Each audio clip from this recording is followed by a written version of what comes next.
안녕하십니까. 광주 전남권 뉴스입니다. 올해 김 수출액이 사상 처음으로 1조 원을 달성했습니다. 단일 수산식품으로는 처음인데요.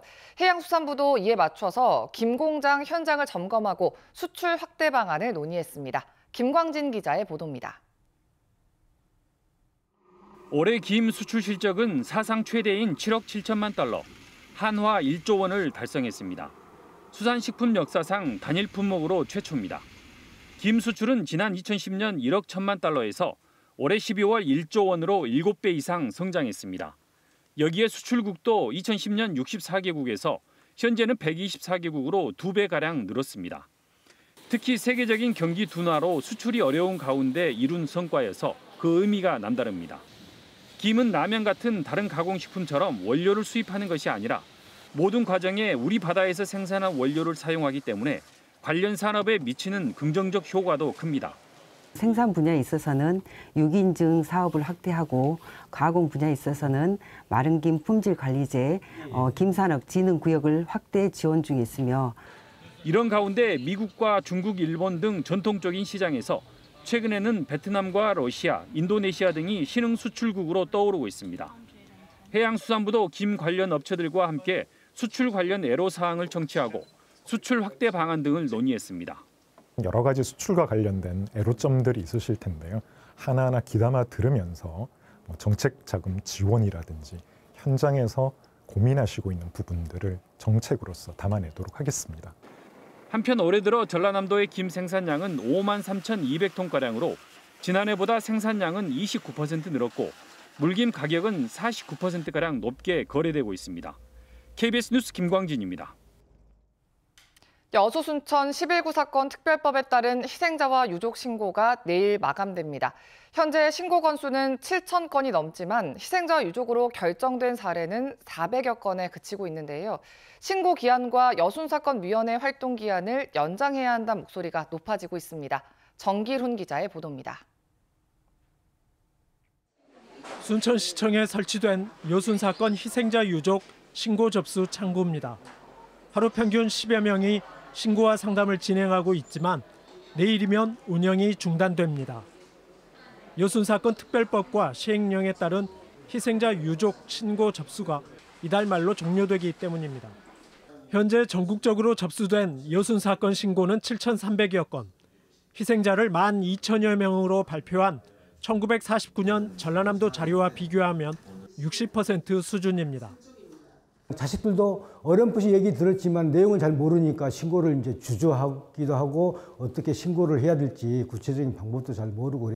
특히 신고된 7,300여 건 가운데 심사를 거쳐 희생자 유족으로 결정된 사례는 430여 건으로 6%에 불과합니다. 그 인원이 너무 적다고 생각합니다. 그래서 중앙에서 한 20여 명 정도로 더 이제 인원을 늘린다면은 이렇게 속도가 붙지 않나 생각됩니다. 여순사건 단체와 전라남도 등은 7차례 추가 신고를 받았던 제주 4.3처럼 신고 기한을 연장해달라고 요청합니다. 국회에는 신고 기한을 2년, 진상조사 보고서 작성 기한을 1년으로 연장하는 법안이 발의됐지만 상임위 문턱을 넘지 못하고 있습니다.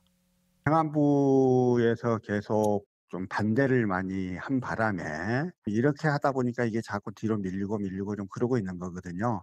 현대사의 비극인 여순 사건의 진상을 밝히는 과정에서 단 한 명의 희생자도 누락되지 않도록 정부와 정치권의 협력이 절실합니다. KBS 뉴스 정길훈입니다. 조사 활동을 끝낸 5.18 진상규명조사위원회가 직권조사 과제 21개 가운데 발포 경위와 책임 소재를 포함한 5개 과제에 대해 진상규명 불능 결정을 내렸습니다. 5.18 조사위는 보도자료를 내고 21개 직권조사 과제 가운데 4개 과제를 병합하고 남은 17개 중 12개를 진상규명 결정, 5개를 진상규명 불능 결정했다고 밝혔습니다. 신청 사건 216건 가운데 진상규명 결정이 난 건 82건, 불능 결정은 34건, 요건을 갖추지 못해 각하되거나 취하된 건 100건입니다. 인구 감소와 고령화가 심각한 전남 지역은 외국인 인구가 그 빈자리를 메우고 있습니다. 그런데 외국인들은 몸이 아프거나 다쳐서 병원을 찾더라도 의사소통에 어려움을 겪고 있는데요. 나주시가 폐업한 옛 병원을 활용해서 외국인 진료센터를 설치하기로 해서 눈길을 끌고 있습니다. 곽선정 기자입니다. 15년 전 몽골에서 나주로 결혼 이주를 한 백자연 씨. 몸이 아파 병원을 찾을 때마다 의사소통이 안 돼 어려움을 겪었습니다. 지금은 한국어가 능숙하지만 우리말이 서툰 외국인 동료를 보면 안타깝습니다.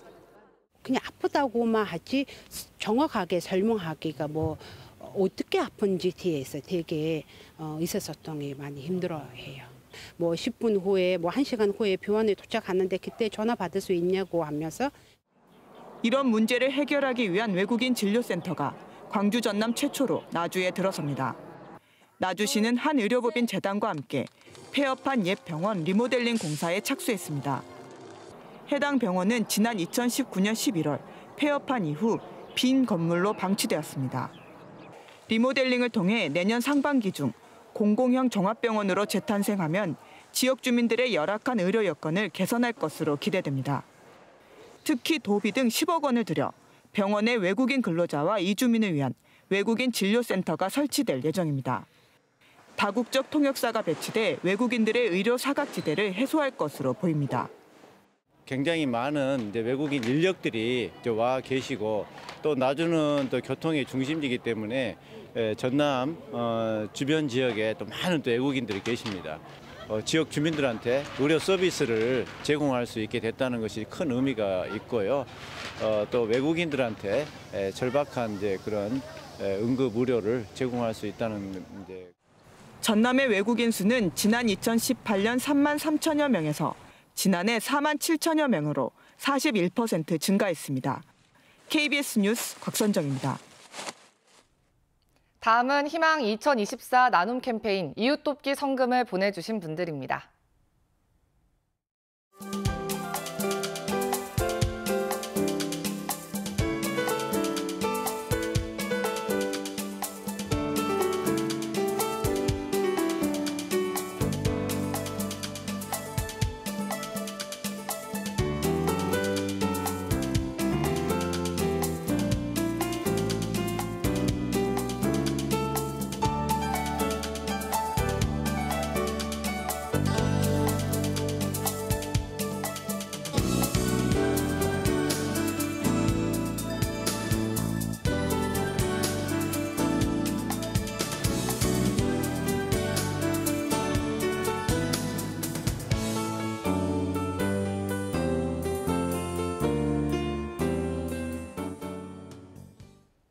강기정 광주시장이 송신년 기자회견을 열고 내년은 더 살기 좋은, 더 즐기기 좋은, 더 기업하기 좋은 광주를 만들겠다고 말했습니다.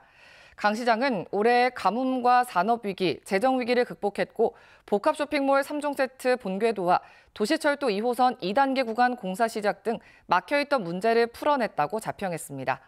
또 인공지능과 미래 모빌리티를 대표 산업으로 키우고 광주시 전역에 걷고 싶은 길을 조성하며 시민 체감이 컸던 광주다움 통합 돌봄과 어린이 병원 사업 등을 확장하겠다고 밝혔습니다.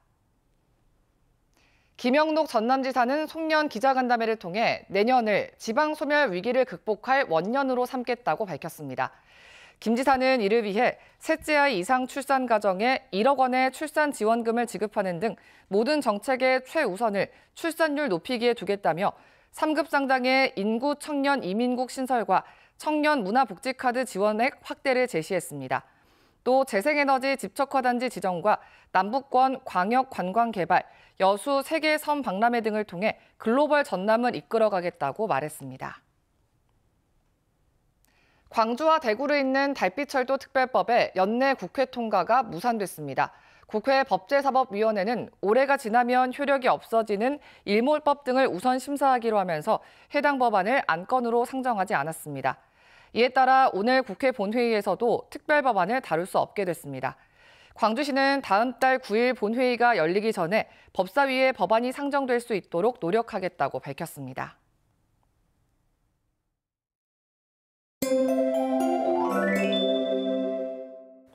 오늘도 낮 동안 비교적 포근한 날씨가 예상됩니다. 한낮 기온이 10도 안팎까지 오르며 평년 기온을 2도에서 5도가량 웃돌겠는데요.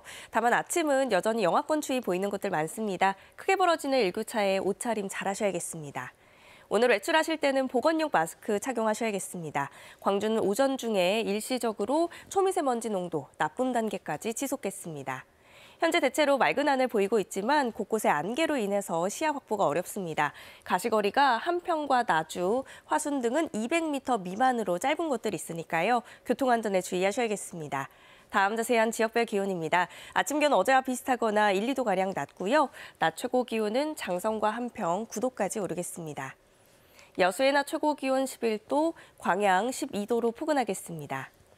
목포의 한낮 기온 8도, 강진과 장흥, 해남 11도로 어제와 비슷하거나 1, 2도가량 낮겠습니다. 신안을 비롯한 도서 지역은 8도에서 9도가 예상됩니다. 바다의 물결은 전해상에서 비교적 잔잔하겠습니다. 토요일 오전부터 비 소식 있고요. 일요일 오후에는 눈으로 바뀌는 곳들 있겠습니다. 날씨였습니다. 12월 28일 뉴스광장 마칩니다. 시청해주신 여러분 고맙습니다.